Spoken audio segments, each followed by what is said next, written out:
us. What's up, guys? Welcome to a driving episode. So I've been at Bosque for a while now. I'm about 50 miles north of Bosque, but I'm still on the Bosque. We're looking for birds. We're looking for rare birds. We're looking for cranes. We're looking for snow geese. We're looking for coyotes that look like tumbleweeds. All kinds of stuff. And I couldn't really think of too much to do, like a video that, like, showcasing just driving around just seemed like a little meh. But I figure I'd give you guys a few tips on just all things wildlife photography, on how, especially like how a lot of places in the country have these type of like drivable loop areas through like wildlife refuges and stuff, and where you're doing a lot of from your car. And I think maybe the stigma is that you like how good of photos could you get from your car, or like whatever, you know. So we're gonna go over all of that, like how do I get these kinds of shots that I got from my car in this area, you know, stuff like that. Like look at these cranes right here. See, this isn't really the best, but I could probably get like a nice portrait of this guy, side portrait. Oh yeah, look at that. Look at this guy. So, I mean, they're just walking through this field here, and that's not very interesting, but if you know you have enough reach, and you know, if you're shooting too close and you're shooting down, then you're just going to get the field. So we'll just start with shooting through the window. A little bit farther out is actually better, because you get less of a downward angle and more of an outward angle to hopefully blow that background out. So there's that.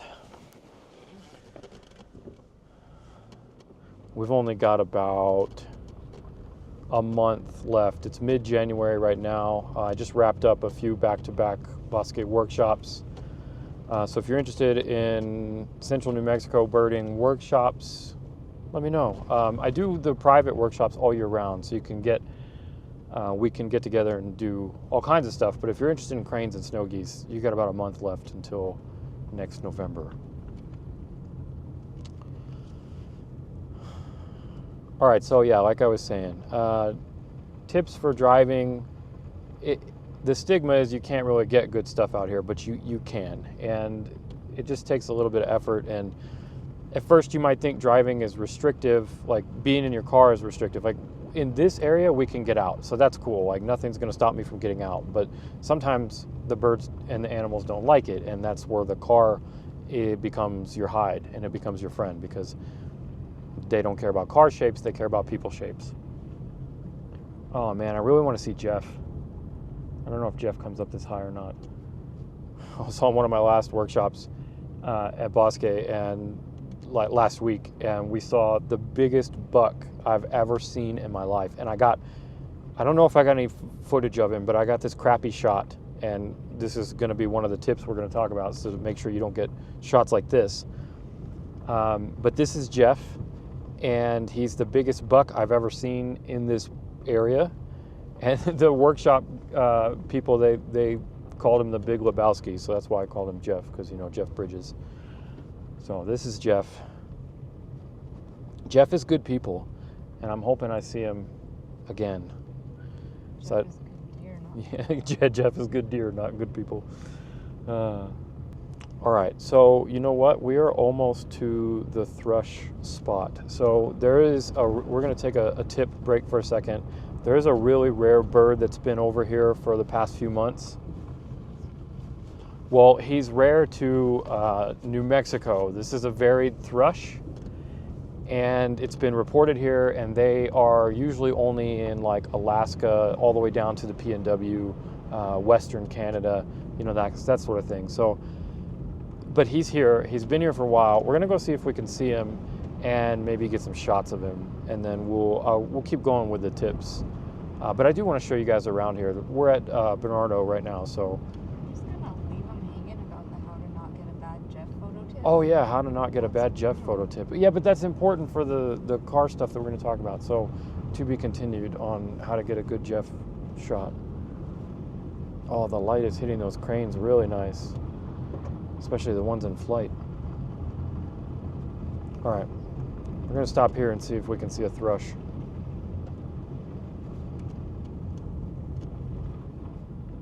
There's a blue Kame. Yeah. All right, so this giant mess of an area is where the thrush has been reported.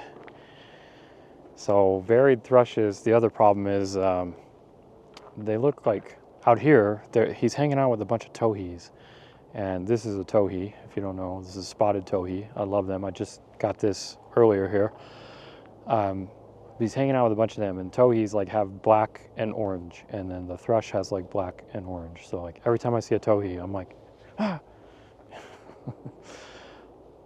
First tip out here is let's talk about how do we deal with this stuff. Like if you're more into photography than you are birding, if you're into birding, you don't care. There's the bird. It looks great. But if you're more into photography, like how do we deal with this kind of stuff? So the things that I look for, I know these birds like the berries, so I'm gonna look for anything that's got the berries, like the Russian olives. That's these trees that have these big berries hanging off of them. Pretty much all of these are Russian olives. That's where I got shots like this with the towhee. This is the kind of shot that I want the thrush for, with, in, whatever, you know. The other thing is that like when I'm shooting into this stuff, if I don't have direct light, like even if it's like overcast like this, I'm probably gonna have it on at least +1 for my exposure compensation, because any shadows, any kind of backlighting, side lighting, whatever, like I really want to make sure the bird stands out. And if you're not in spot metering, then you're going to be an evaluative, and the bird's going to be really small in your frame, and there's going to be more chance that they're going to be underexposed. So for situations like this, I'm usually always going to overexpose it a little bit. So I just have on my R5, I just use the thumb dial right here on this wheel to control my, whoa, that did some weird things. I use that to have my ISO, and that's how I control my exposure compensation in manual mode. So that means that I can just be pointing it out here, and I'm at, like, for instance, I'm at 12/50th of a second, so I'll always keep way faster shutter speed than I need, especially for the small jumpy birds, because they're in there and they're really flappy and they're really jumpy. You know, so faster shutter speed than I think I need. Then I got my f-stop. I'm wide open, 5.6, because I got my teleconverter on here. That just leaves ISO. I keep it in auto, but then having this wheel right here just means I can just crank that and just have immediate shutter compensation, exposure compensation either way. All right, so this is the part where we're gonna be quiet, and I'm gonna go walk around and see if I see anything, and I'm gonna stop talking and show you guys whatever I end up seeing. So we'll see you in a second.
So the important bit is, like, if you're in this for photography more than you are for birding, if you're in it for birding too, that's great, because that's going to help you with your expectations. Like, you're just going to be excited if you get a photo of a bird, and you're not going to be as excited, like, you know, if it's not the best photo in the world because you're a birder and you love birds. So I've got that going for me right now. But if you're in it mostly for photography, then you really got to pay attention to like your compositions, you know. Just because I see this nuthatch in here, like I'm not going to follow him around with my camera, and because they're moving constantly, you know. I'm going to pick a spot where I think he's going to go, and I'm going to, a spot that looks good for my camera that doesn't have a bunch of sticks coming out of it and, you know, that kind of thing. And I'm going to put my camera on it, and I'm going to hope that he walks through that spot. And if he doesn't, that's where I'm going to take the loss. I'm going to take the hit and just accept, like, as a photographer, as a bird photographer, I'm not getting that good photo right now, you know. And that type of patience and that type of setup is going to pay off better. Not very often, but it'll pay off, or not as often, you know, but it'll pay off better with the image quality that you get. So like right here, I got him, and the only thing that I wish that I could have changed about this was he was looking just a little bit more towards me, but relatively clutter-free, and instead of, you know, half behind a stick upside down or whatever on the dark tree branch. The same thing with this Junco here.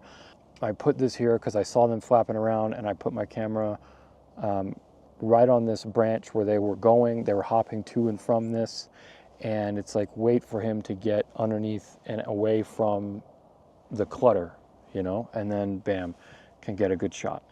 All right, well, there's not too much going on right now, so let's keep going. Oh, and I did also just get this, is that a bush tit? Oh my goodness. That's a bush tit. Where did he go? Look at him.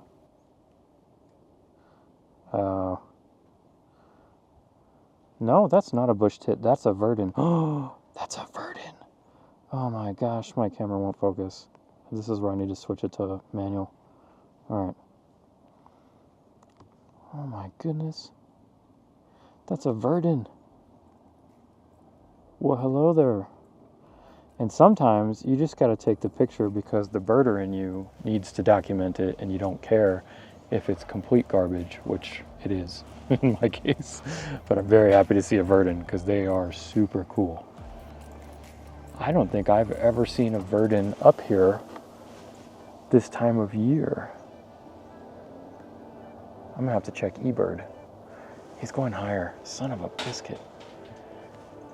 Okay, wow, we're gonna keep looking.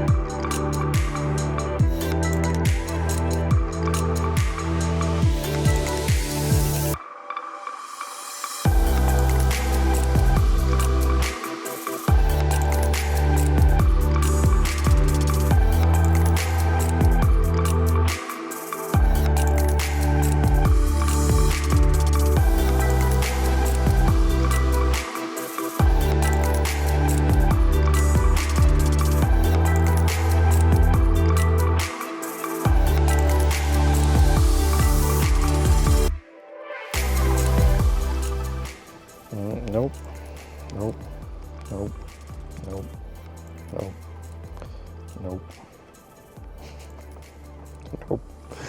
nope. Get used to that. Nope. All right, so none of those worked. So let's take a break from shooting in crappy, dense forests to driving around, shooting out here, like what I was talking about with Jeff. So this shot with Jeff was basically a couple things wrong with it. The biggest was heat haze, atmospheric distortion, just a turbulent. The integrity of the atmosphere was compromised, we'll say that. But the other thing is, like, so I'm in the driver's seat here, and Jeff was on this side of me, and so I grabbed my camera and I pointed out like this. The problem with that is that it's still inside the car, and even though you can't see it, it makes it a little less thinking about it, you know. Even though you can't see the air in the car and the air outside, there's a big difference sometimes between the air inside and the air outside. And that was the case here, is that, you know, you got the hotter air inside and it was really cold outside, and then we've got heat haze outside. So we just got a lot of atmosphere that just was no bueno. And shooting through, what I should have done if I really wanted a good shot would be to go all the way through this window and stick the front element as far past the front window as I could. And so like the workshop people that were, you know, right here, they got the good shots because they were able to get their lens fully out of the car. So the second thing is turn your car off. So if you're going to be shooting anywhere near your car, even if you can like get out, and a lot of times, you know, you can use your car as like a blind or a tripod or whatever and put your lens and brace yourself. Turn your car off, because the heat coming out of the engine and off the car in its vicinity, that will also mess you up. So that's where like this shot, these shots of like this loggerhead strike, like nothing was just good about this shot. And I'm using the car to brace, so it's not movement, it's not shutter speed. This is just pure atmosphere. This Kestrel, this ended up, like, I missed so many shots of this Kestrel because, again, I'm shooting through the car's turned on, and then I turn the car off, but I'm still shooting through. And it wasn't until I got out of the car, and somehow, luckily, the Kestrel stayed. He didn't move. He bird on a stick, and I was able to get this one shot, and I sharpened the crap out of it with AI sharpening, and I would say that this is barely usable. It's still not great. I'm still shooting through a lot of yucky atmosphere and heat haze, but it was acceptable. So when you're shooting through your car, with your car, in your car, around your car, just be very leery of the heat that it's putting off, the reflections, the air condition around it, not the air conditioning, the condition of the air surrounding your vehicle. And then just the condition of the atmosphere. Wow, this crane is going to fly right over. Wow, that was close. Just the condition of the atmosphere in general. Another thing that I like to do when I'm out here is just pay attention to where the sun is, and pay attention to whether or not you're going to need to, again, overexpose. Because more often than not, I like to be overexposed, because I can bring the highlights down if I need to, but especially if I'm going to turn a corner and I know that I'm fixing to shoot into the sun or whatever, or a side light, I'm going to go ahead and like pre-overexpose for that. Like I got this right here, just like right here, I got this Kestrel flying right above us, and he was just kind of hovering. It was real windy, and when it's real windy, they can like hover really well, and like their little gyro heads are so cool. Looking for his prey, and I immediately overexposed. Like, just, I think I almost did 2 stops overexposed here, and that ended up being perfect. I was able to bring the highlights back in the sky just a pinch, but if it's cloudy, it doesn't matter. If it's a blue sky, you know, blue contrasting with the Kestrel looks kind of pretty. But these are some of the best Kestrel shots and clips that I've gotten, because they're the smallest Raptor we have, and they're very skittish, and they usually just, I haven't ever been able to get this close to them. So there's some more tips for that. Let's go around this corner, and I want to see if I can get in a better position for some bird in flight stuff.